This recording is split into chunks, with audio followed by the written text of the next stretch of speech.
Assalamualaikum warahmatullahi wabarakatuh. Perkenalkan kami dari kelompok 1 mata kuliah Teori Portofolio dan Analisis Investasi akan mempresentasikan hasil diskusi kelompok kami yang bertemakan Diversifikasi Internasional 1. Untuk mata kuliah ini diampu oleh Bapak Dr. Wawan Satyo Nugroho SEMSI AKCA. Sebelumnya kami akan mengenalkan anggota dari kelompok 1, yaitu pertama ada Tanti Yuniasari, yang kedua ada Asmananda Awaliyah, yang ketiga dari saya sendiri Valentino Rizky, kemudian Ilvi Nur Fadilah, dan Ardian Dwi Cahyo serta Zulfa Ainin. Nah, untuk pembahasan yang akan kita bahas mengenai bab kali ini adalah yang pertama mengenai pasar modal internasional, yang kedua adalah tingkat keuntungan investasi di pasar modal internasional, yang ketiga yaitu resiko investasi di pasar modal internasional, yang keempat adalah diversifikasi internasional, yang kelima capital asset pricing model dan diversifikasi internasional, setelah yang keenam adalah pasar modal internasional terintegritas sepenuhnya. Yang pertama ada pasar modal internasional. Pasar modal internasional. Pasar uang merupakan pertemuan supply dan demand akan dana jangka pendek. Sedangkan pasar modal adalah pertemuan antara supply dan demand akan jangka panjang yang diwujudkan dalam bentuk instrumen-instrumen keuangan yang bisa diperjualbelikan, negotiable and transferable. Nah, di sini adalah supply dan demand pasti kita sudah mengetahui, yaitu tentang bagaimana adanya persediaan maupun dengan penawarannya. Nah, untuk pasar modal ini kita tidak akan terlepas dari penawaran maupun permintaan dari aset maupun ada yang diperjualbelikan dalam pasar modal tersebut. Karena dengan adanya pasar modal internasional, para pemodal bisa melakukan investasi di berbagai negara bukan dengan melakukan investasi langsung atau direct investment, seperti yang dilakukan oleh perusahaan-perusahaan multinasional dan transnasional, tetapi dengan jalan membeli sekuritas-sekuritas yang ditawarkan di bursa-bursa efek tersebut. Nah, biasanya di sini suatu perusahaan yang sudah listing di suatu bursa efek, apakah itu bursa efeknya di dalam untuk Indonesia maupun untuk internasional, di dalam internasional ini nanti dari perusahaan internasional bisa untuk mengakuisisi maupun membeli dari saham-saham dari perusahaan internasional tersebut. Seperti contohnya ada sebuah perusahaan rokok di Indonesia yaitu dari PT Sampurna yang dia akuisisi oleh Philip Morris yang merupakan perusahaan dari luar. Nah, ini merupakan salah satu contoh bagaimana para pemodal asing bisa membeli maupun mengakuisisi perusahaan di Indonesia. Begitupun pula sebaliknya. Di sini saya perlihatkan perbandingan beberapa pasar saham di dunia di tahun 1993 dari perbandingan ukuran pasar saham di beberapa bursa efek yang relatif besar baik di Eropa, Asia maupun Amerika Utara. Nah, di sini di Eropa, Britania Raya menempati posisi pertama di kawasan Eropa dengan nilai kapitalis pasar sebesar 1.152 US dollar dengan persentasenya 8,2. Sedangkan kita di Indonesia sendiri di wilayah Pasifik kita masih berada di paling bawah, di bawah Malaysia, yaitu dengan nilai rata-rata transaksi pasarnya sebesar 33 US dollar dengan persentasenya adalah 0,2. Nah, ini sampelnya diambil dari total dari 40 pasar modal terbesar di Indonesia. Sehingga walaupun Indonesia masih terlihat kecil, tetapi Indonesia juga sudah masuk ke dalam 40 pasar modal terbesar di Indonesia. Baik, saya Ilvi Nur Fadilah, NPM 20.01.02.0060 akan melanjutkan presentasi yang selanjutnya. Yang selanjutnya yaitu faktor-faktor penanaman dana di pasar modal. Terdapat 4 faktor. Yang pertama yaitu nilai kapitalisasi sekuritas yang terdapat di suatu bursa. Yang kedua, likuiditas sekuritas yang terdaftar di bursa. Yang ketiga, peraturan yang melindungi pemodal dari kecurangan. Yang keempat, mutu dan penyebaran informasi. Pemodal asing umumnya merupakan lembaga keuangan yang bermodal sangat besar. Mereka umumnya akan melakukan investasi dalam jumlah yang cukup besar. Karena itu, apabila nilai kapitalisasi suatu pasar modal relatif kecil, para pemodal asing mungkin akan enggan untuk melakukan investasi di pasar modal tersebut. Hal ini juga yang berkaitan dengan likuiditas pasar modal tersebut. Kalau pemodal asing misalnya ingin membeli atau menjual 1 juta lembar saham dan ternyata sulit memperoleh penjual atau pembeli, maka mereka akan enggan untuk melakukan investasi di bursa tersebut. Peraturan yang melindungi pemodal dari kecurangan pihak lain akan berdampak positif bagi daya tarik suatu pasar modal terhadap setiap pemodal. Demikian juga, informasi yang benar, lengkap, dan tepat waktu akan sangat diperlukan oleh para pemodal. Bagaimanapun juga, keputusan untuk membeli atau menjual sekuritas didasarkan informasi yang diterima oleh para pemodal. Kalau informasi tidak lengkap dan apabila menyesatkan, pemodal akan dirugikan dalam pengambilan keputusan investasi mereka. Subbab yang kedua yaitu tingkat keuntungan investasi di pasar modal internasional. Tingkat keuntungan investasi di pasar modal internasional. Bagi para pemodal, penilaian suatu kesempatan investasi selalu berhubungan dengan aspek tingkat keuntungan dan risiko investasi tersebut. Sedangkan bagi pemodal asing, kesempatan investasi di pasar modal internasional perlu memperhatikan adanya faktor perubahan kurs valuta asing, faktor yang tidak perlu diperhatikan bagi pemodal domestik. Yang selanjutnya yaitu tingkat keuntungan yang diperoleh oleh pemodal asing bisa dihitung dengan menggunakan rumus sebagai berikut, yaitu 1 ditambah RUK atau tingkat keuntungan yang diperoleh oleh pemodal asing sama dengan 1 ditambah RD, yaitu tingkat keuntungan yang dinikmati oleh pemodal domestik dibagi oleh 1 ditambah RX, yaitu perubahan kurs valuta asing. M200046 akan melanjutkan presentasi dari rekan saya. Subbab yang ketiga yaitu risiko investasi di pasar modal internasional. Risiko investasi di pasar modal internasional.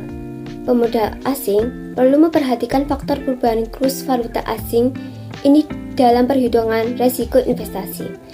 Terdapat dua sumber risiko sewaktu investor menginvestasikan dana di pasar modal internasional, yaitu perubahan harga saham atau risiko domestik dan perubahan kurs valuta asing atau risiko valuta asing. Maka, bisa diperkirakan bahwa devisa standar tingkat keuntungan yang diperoleh oleh pemodal asing akan cenderung lebih tinggi apabila dibandingkan dengan pemodal domestik. Resiko yang ditanggung oleh pemodal asing atau resiko total dapat menjadi lebih rendah daripada resiko pemodal domestik. Apabila perubahan saham berkolerasi negatif atau sangat rendah dengan perubahan kurs valuta asing, fenomena ini teramati oleh Husnan dan Puji Astuti pada tahun 1994 untuk beberapa bursa negara di Asia Pasifik karena perubahan kurs dolar terhadap mata uang setempat berkorelasi negatif dengan perubahan indeks harga saham. Maka, pada bursa di negara tersebut, pemodal asing justru menanggung risiko yang lebih sedikit daripada pemodal domestik. Keadaan tersebut disajikan pada tabel 10.3. Subbab yang keempat yaitu diversifikasi internasional. Untuk subbab yang selanjutnya akan disampaikan oleh rekan saya. Assalamualaikum warahmatullahi wabarakatuh. Saya Asmananda Awali Arifin dengan NPM 2001020055 akan melanjutkan presentasi dari rekan saya yang sebelumnya. Di sini saya akan sedikit menjelaskan mengenai diversifikasi internasional dan capital asset pricing model dan diversifikasi internasional. Nah, yang pertama adalah diversifikasi internasional. Artikel klasik tentang portofolio internasional ditulis oleh Skolnick tahun 1974 yang menjelaskan tentang manfaat diversifikasi internasional untuk mengurangi resiko. Dalam artikel tersebut ditunjukkan bahwa diversifikasi internasional mampu mengurangi sistematik resiko sampai sebesar 12% dari total resiko. Dan angka ini jauh lebih kecil dari sistematik resiko yang masih sebesar 27% apabila diversifikasi hanya dilakukan secara domestik atau untuk jumlah saham yang sama.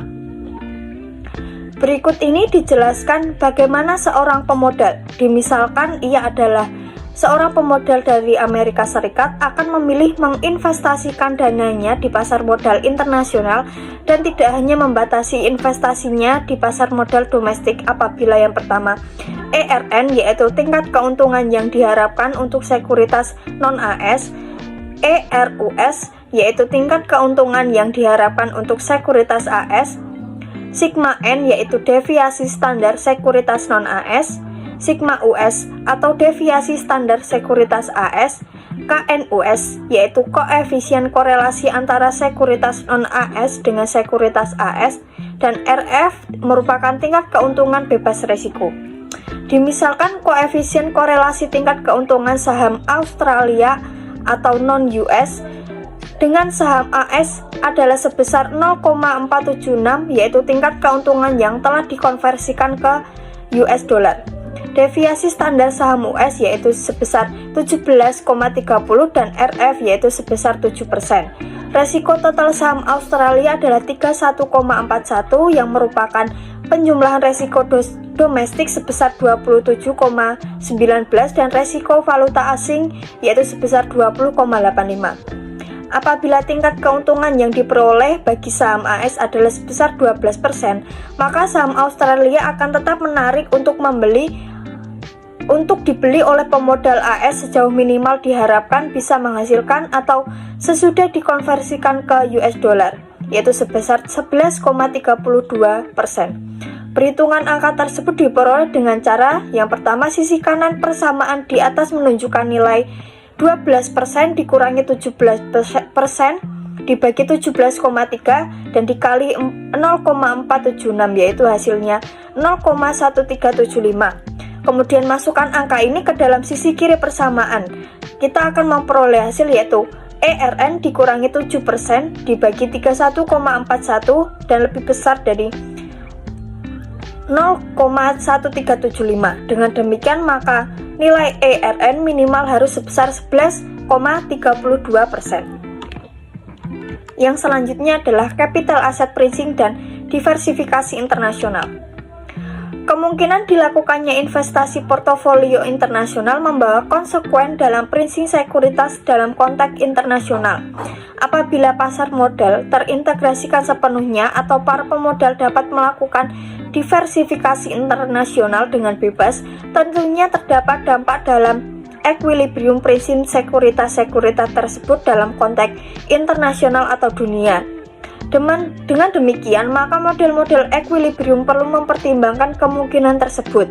Kompleksitas muncul apabila dipertimbangkan bahwa para pemodal di berbagai negara menggunakan mata uang yang berbeda dan mempunyai preferensi resiko yang berbeda. Menurut Grauer, F. Lisenberger R. dan Stahel L. tahun 1976. Mungkin demikian yang dapat saya sampaikan, yang selanjutnya akan disampaikan oleh rekan saya.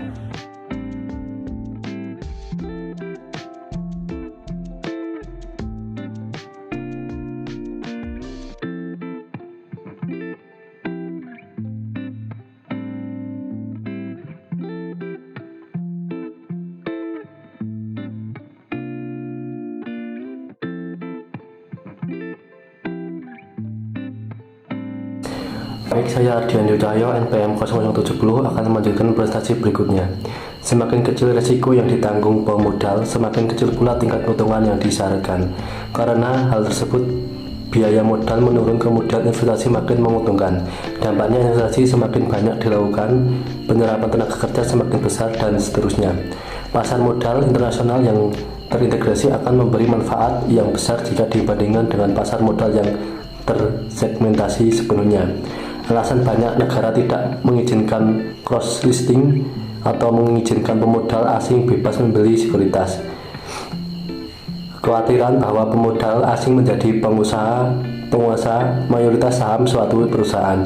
Negara sedang berkembang sehingga lebih memerlukan capital inflows dan mencoba mengurangi capital outflows.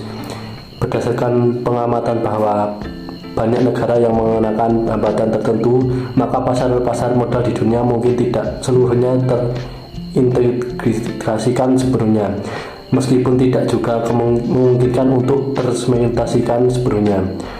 Semakin sedikit batasan yang dikenakan pada pemodal asing, semakin condong pasar modal suatu negara terintegrasikan dengan pasar-pasar modal lainnya. Semakin banyak hambatan yang dikarenakan pada pemodal asing, semakin mensegmentasikan pasar modal tersebut. Dosen dan Puji Astuti 1944 melakukan penelitian empiris yang menguji integrasi pasar modal untuk 11 bursa di berbagai negara kawasan Asia Pasifik untuk mengetahui hubungan antara risiko beta dengan tingkat keuntungan yang diharapkan. Beta masing-masing indeks negara dihitung dengan merefleksikan tingkat keuntungan indeks negara tersebut dengan tingkat keuntungan world market portfolio.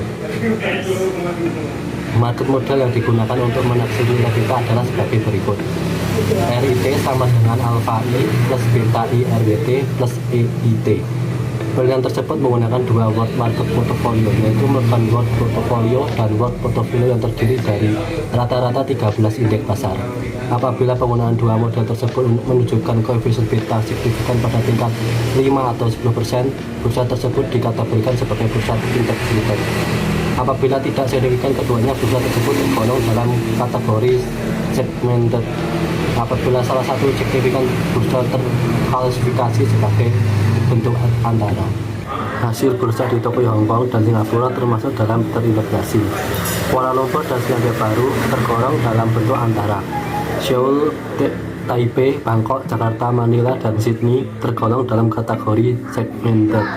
Secara teoritis menurut Usman 1951, penghilangan hambatan bagi pemodal asing akan membuat pasar-pasar modal di seluruh dunia akan terintegrasikan secara penuh.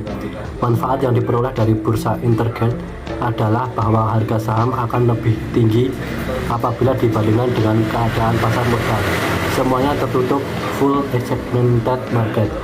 Dari perspektif perusahaan harga saham tinggi memerlukan cost of equity yang lebih rendah. Dampak akhirnya adalah penurunan cost of capital perusahaan. Sekian video pemaparan dari kelompok kami. Bila ada kesalahan kami mohon maaf sebesar-besarnya. Saya akhiri. Wassalamualaikum warahmatullahi wabarakatuh.